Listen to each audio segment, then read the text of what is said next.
Now, the other thing is this, is you've got to preload your brain, I call it. If you want to live courageously, you got to preload your brain. Everyone's heard about the pre-workout, right? You know, it's a special drink filled with all these power-packed nutrients that you take before you go and you do your workout. You know, it's got all these things in it. Gets you hyped up, fired up, ready to go. It's designed to give your body exactly what it needs so that when you're, pushing your body, you can get the most out of your workout. You can really stretch yourself. Well, this is also a critical concept when it comes to developing a courageous mindset.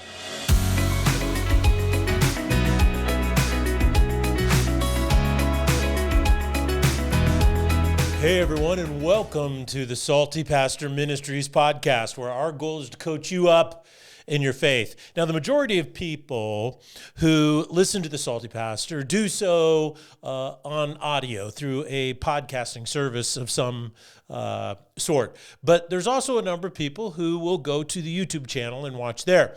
And you might notice something a little different today. I'm wearing my glasses. I usually wear glasses, but I have been wearing them as I did the podcast. And I just thought, well, I'm going to try and see what it's like today. So it's no big deal. But, we're currently on this focus called how to build and develop a championship mindset within yourself. Now, when I was in college, all of my buddies had a common greeting. We'd walk around, and I don't know why, we went through this phase, as college students are apt to do, go through a phase, and that is we would go, hey, how's life treating you? Every time we saw one of our buddies in the hall. And the humorous response was always, like a baby treats a diaper. Well, little did we know at the time that there was more truth than humor in that simple statement. It doesn't take long, as you are adulting, as Gen Z likes to say, that adulting is a lot harder than people ever imagined it could be when they're in their late teens. I mean, when you're a teenager, you're just out of high school, you might be in college, maybe not, doing something different. It seems like the world is your oyster. There's so many options of what you can do and where you can go. It's almost hard to decide. No one ever feels that their life is going to be limited or hindered. It's more like, well, what am I going to know? Of course, you have some people that aren't doing well and they're dealing with some mental health issues, but I'm just talking in general terms. Most young people graduate from high school and they're just like, wow, I want to go out and tackle the world. And the reason why is because they're filled with dreams and aspirations. But it only takes a little while of living, 5 to 10 years, to realize that life is a lot more challenging than you ever imagined. And these are what is commonly referred to now as the grind years, where you really have to get serious about life and you have to get serious about taking responsibility, take serious about providing for yourself, and if you want to start a family, providing for your family as well. And some of these people during the grind years navigate all of their challenges quite successfully. They almost enjoy the grind, the push to take more responsibility and to achieve more. On the other hand, there are those who just crack under the pressure.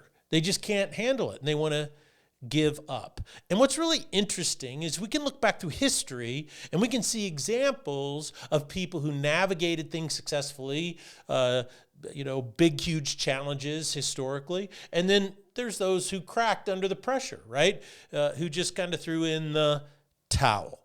And what's so interesting is history can show us the mindset that people had that were able to successfully, without a problem, navigate the challenges in their life. Now, you look all throughout the last 1,500 years of history, you find a lot of tumultuous times. You find incredible economic difficulties. 150 years ago, you may not believe this, but 150, maybe 200 years ago at the most, over 90% of the world's population lived in poverty.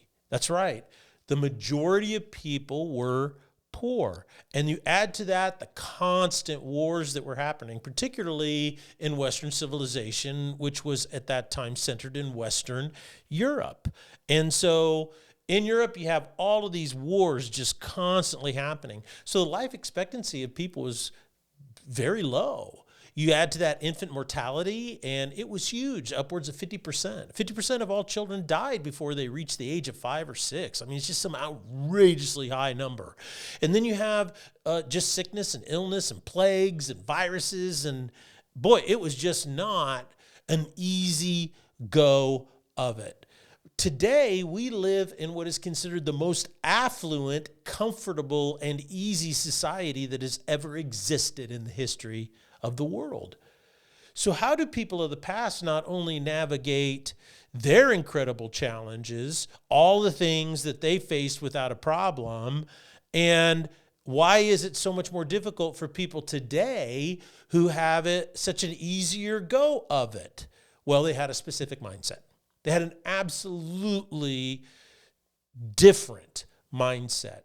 They knew who they were, why they were on the face of the earth, and the point and purpose of their lives. Now, Rick Warren, he captured this whole vibe, this mindset, in a book that he wrote called The Purpose-Driven Life. It, by the way, is the second bestseller of all time among nonfiction books. What's number one? The Bible. Isn't that fascinating? And in this book, he had a very specific premise, and that was simply this: your life exists for a purpose. And when you discover that purpose, you start living that purpose, your life develops meaning.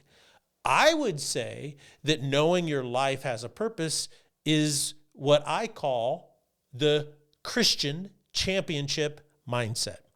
It is a mindset. It is an attitude about your life, the way in which you think about your life, the mental construct, and all the core values that you believe, and on what you base your life. All of these things together make all the difference in the life that you live. And that's why I call it the Christian championship mindset. Now, in order for you to grab a hold of this mindset and why this mindset is so important, we've been doing a deep dive into the New Testament to try to discover if that exactly is what the New Testament teaches. And as we have studied the Bible, we asked a simple question, and that is, what kind of mindset or attitude about your life is your faith supposed to produce in you? So another way of asking the question is this: what's the value for you of having faith and growing a mature faith? What's the value in it? Now, we're going to continue to ask the question because I believe unequivocally that the New Testament has overwhelmingly answered this question again and again and again and again. The entire theme of the New Testament, the revelation of Jesus Christ, his life, what he did on the cross, his resurrection from the dead, and then the implications or the impact that it had on all those first century believers, is all about what kind of attitude or mindset about life your faith is supposed to produce in you. And we just see example over example, over and over and over again of a championship or a victorious and overcoming, it's a possible, we hope for all things type of mindset. Now, the New Testament, when you look at it, and if you remember, maybe you're not familiar with the New Testament, it's a library of different books, 27 different books. And the first 4 books in this library are biographies on the life of Jesus written from different perspectives of different people, commonly known as Matthew, Mark, Luke, and John. Then there's a book of Acts. It's called Acts According to the Apostles, and it's a book of history, and it basically picks up or starts where Jesus ascended into heaven, right, after his resurrection. And then the next 30 years of the church.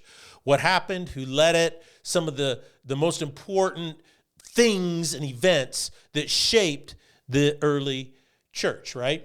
And what you see in the New Testament is the entire intent of the ministry of Jesus. You see in the book of Acts the entire point of the ministry of Jesus. And then all the other books are letters written amongst the different groups of people that you meet in the book of Acts by various authors. The most prevalent was Paul, the apostle, but you have Peter, you have John, you have James, the writer of Hebrews.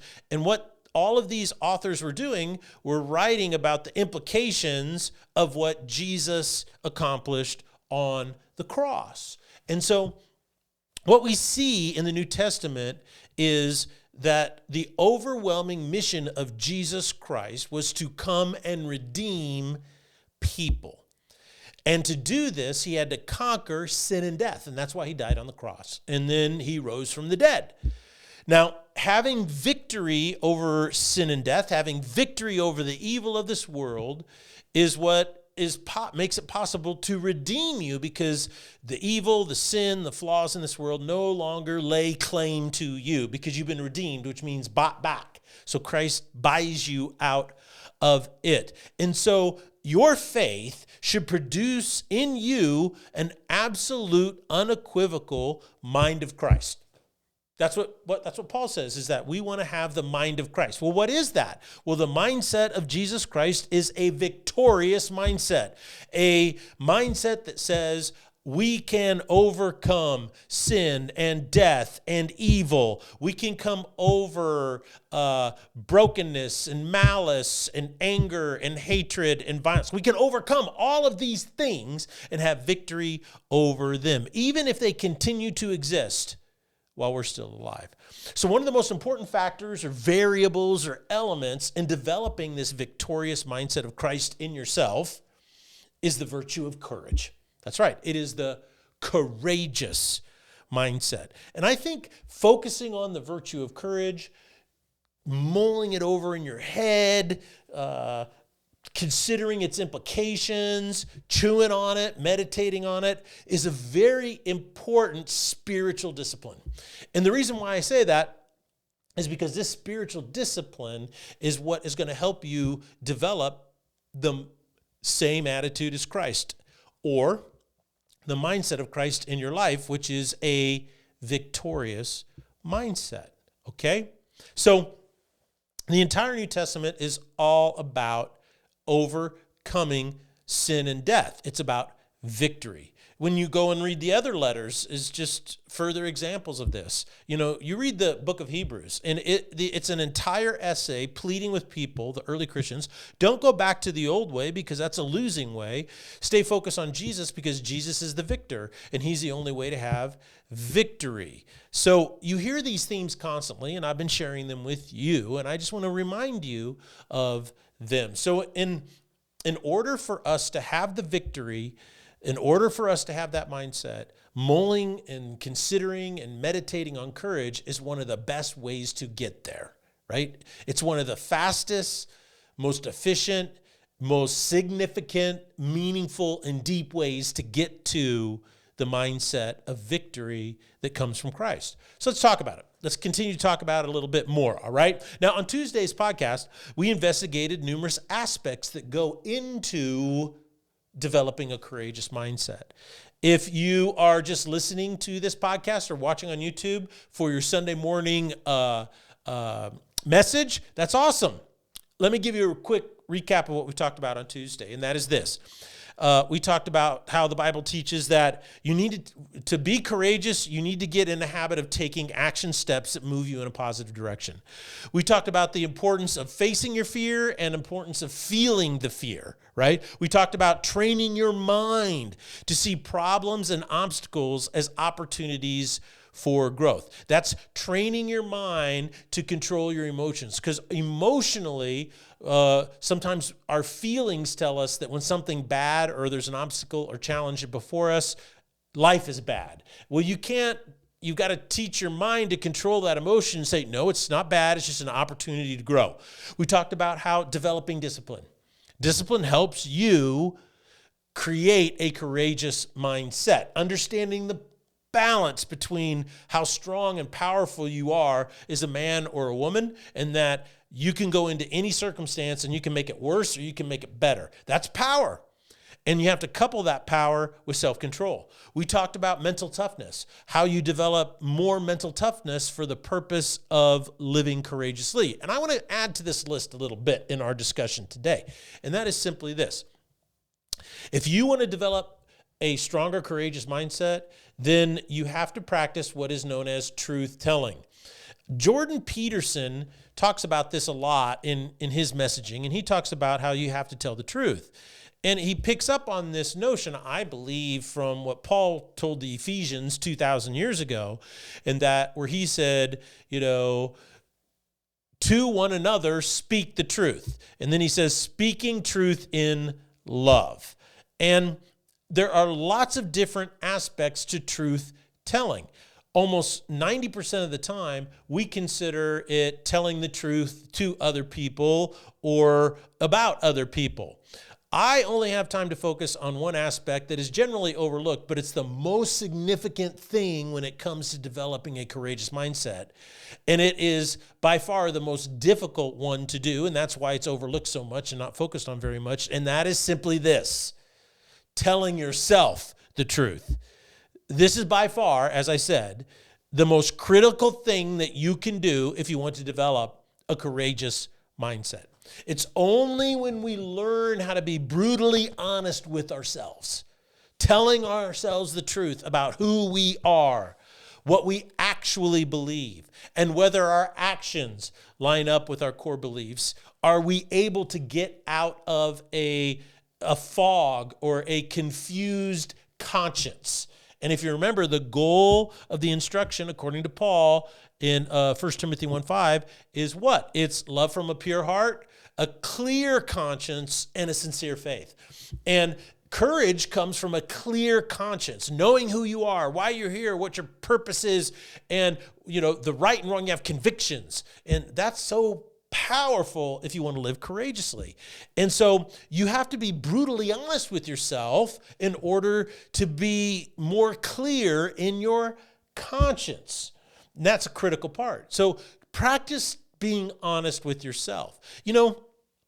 If you believe in Islam, or if you believe in Buddhism, or if you believe in Hinduism, or you believe in Judaism, I've shared this with you before, and that is, it's difficult to be honest with yourself because what you believe is that your effort is what institutes the salvific process for you. You see, in Islam and Judaism, you have to earn the righteousness of God through either sacrifice or obedience. In Buddhism and in Hinduism in particular, is that you have to get your karma up so that when you're reborn into the cycle of reincarnated life, you can move up according to the caste levels. So eventually you might reach nirvana. And so all of these things are so different than Christianity, because in Christianity, I can't save myself, I can't pay for my sins, but Christ has done that for me as an act of love. Now, what does that have to do with truth-telling? Well, I think everything. If you're trying to develop your righteousness based on yourself and your actions, it's hard to be honest with yourself because you go around saying, well, I'm really not a bad person. I'm really not that bad. And no, it wasn't my fault. And my intent was good. And so you self-rationalize, right? Whereas it's so much easier to be brutally honest with yourself when you're a follower of Christ because, well, my actions didn't get me saved in the first place, and I know God loves me no matter what, and he's given me his righteousness. So I can be honest.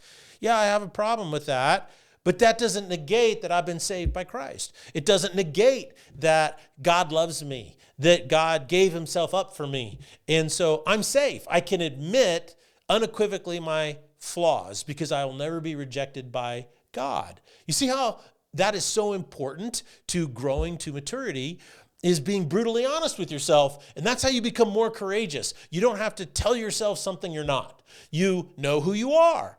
And because you know who you are, you can live courageously. And I believe the only way to really achieve brutal honesty with yourself is by following Jesus, because only in Christ are you safe enough and secure enough to be able to be brutally honest with yourself. I hope all that makes sense to you. Now, the other thing is this, is you've got to preload your brain. I call it. If you want to live courageously, you got to preload your brain. Everyone's heard about the pre-workout, right? You know, it's a special drink filled with all these power-packed nutrients that you take before you go and you do your workout. You know, it's got all these things in it. Gets you hyped up, fired up, ready to go. It's designed to give your body exactly what it needs so that when you're, pushing your body, you can get the most out of your workout. You can really stretch yourself.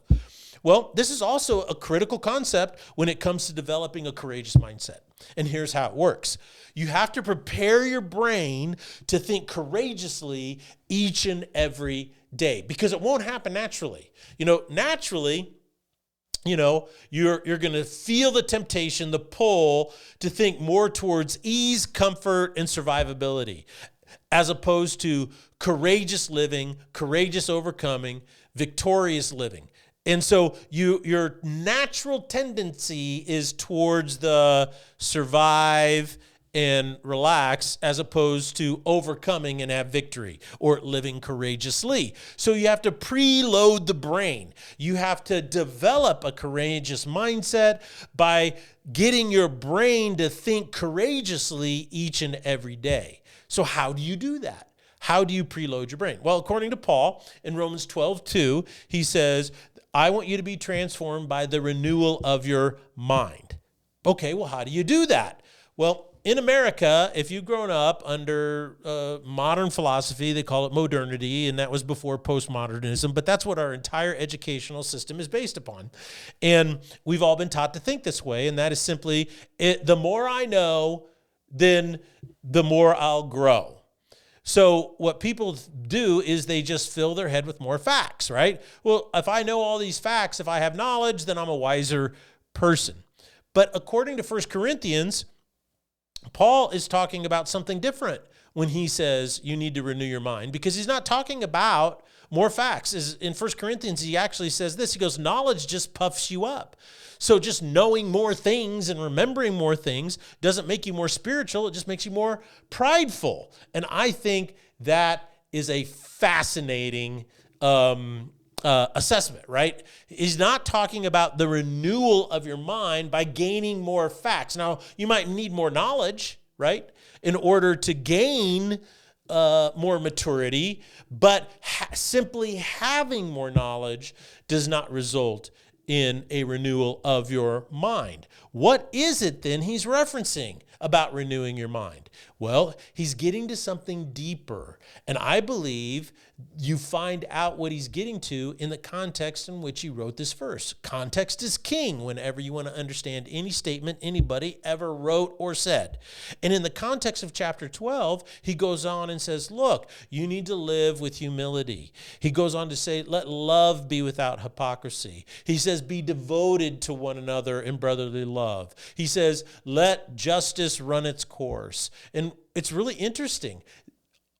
Humility, love, devotion, community, justice. You know what these are? These are core beliefs. These are core values, core virtues. That is how you transform your mind. The more you focus on positive core beliefs, the more you clarify them and use them to define who you are, the more courageous you will become. Now, I really want to focus on that real quick.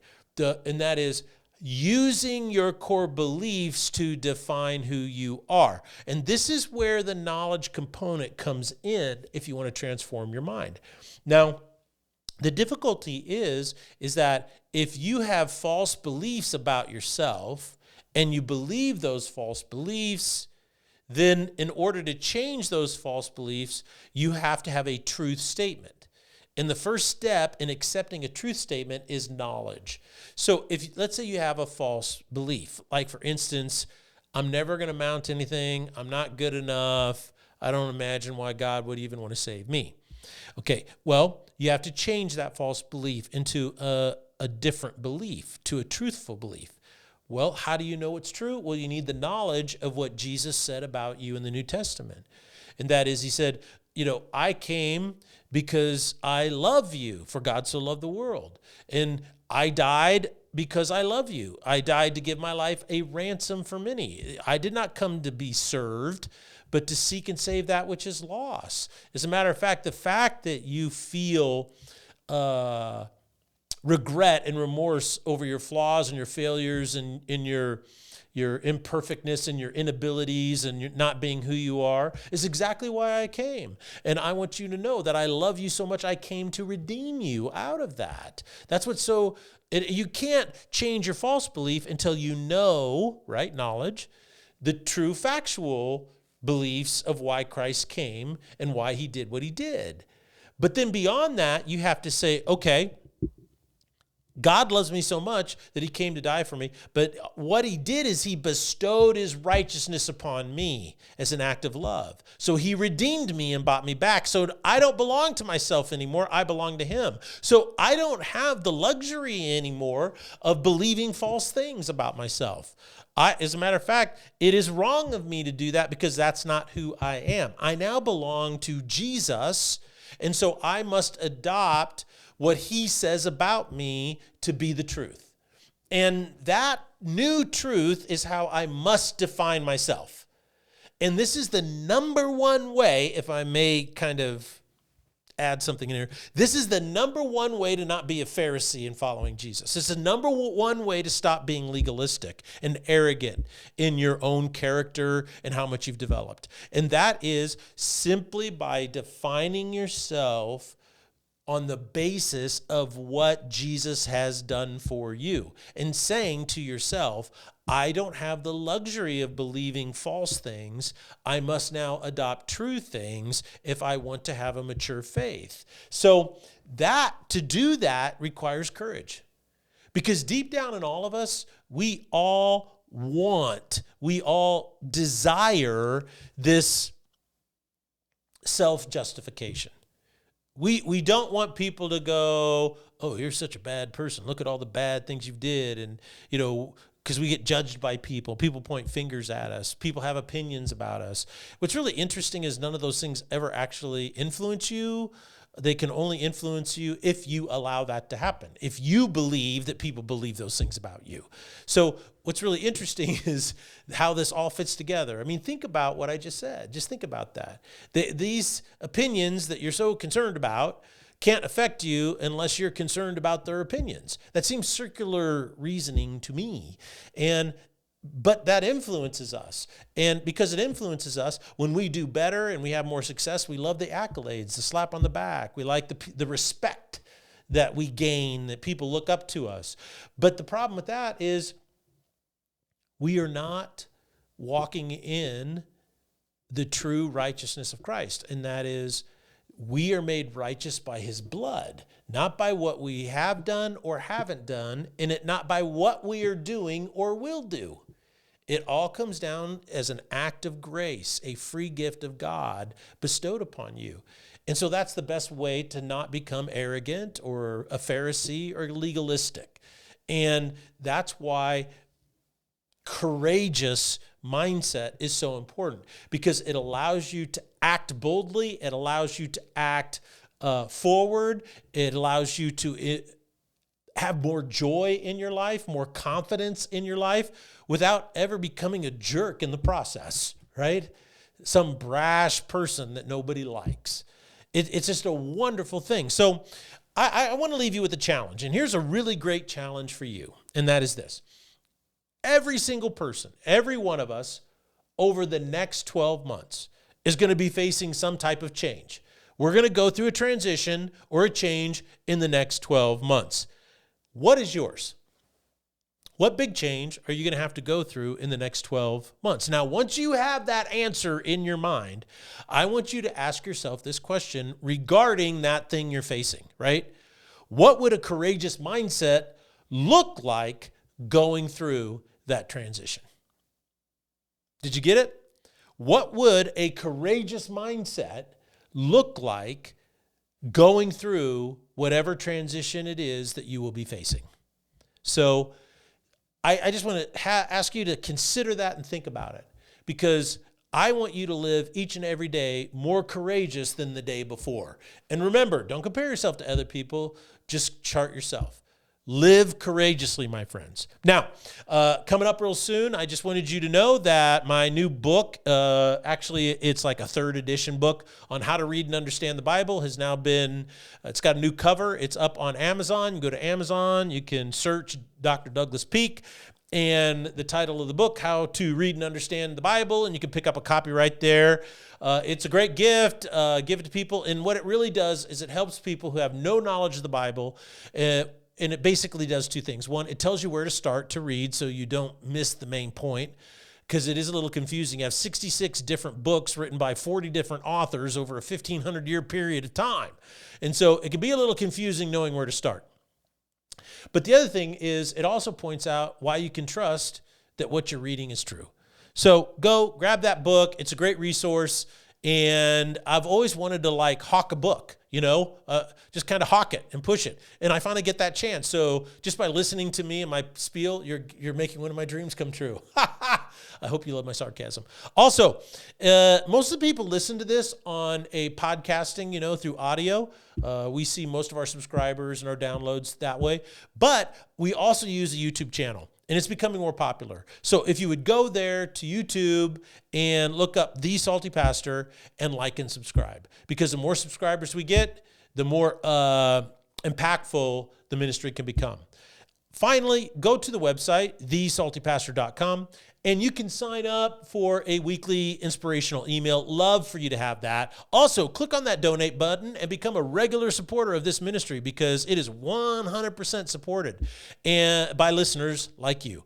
And remember, it's all gifts are tax deductible as well. So God bless you. Have a really great day. And remember, what you believe is one of the most important things about you.